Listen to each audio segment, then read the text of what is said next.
North इंडियाला south India सोबत काय जोडतं? ईस्ट इंडिया, वेस्ट इंडिया कशाने कनेक्ट आहेत?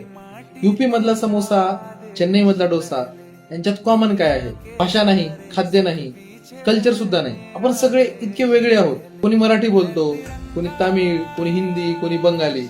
कोणाला समोसा आवडतो, कोणाला डोसा. कोणी गणपती साजरा करतो, कोणी पोंगल, कोणी बिहू. पण तरीही आपण एकच देश आहोत. कसं?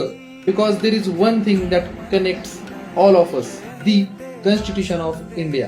हे संविधानच ठरवतं की आपल्या सगळ्यांचे अधिकार काय असतील. हे संविधानच ठरवतं की सरकार कशी चालेल. हे संविधानच ठरवतं की देशातील प्रत्येक व्यक्ती कायद्यापुढे समान आहे.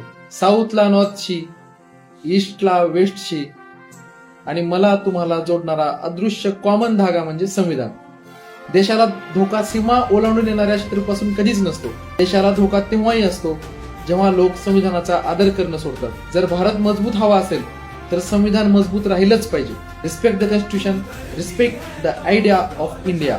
जय हिंद, जय भारत.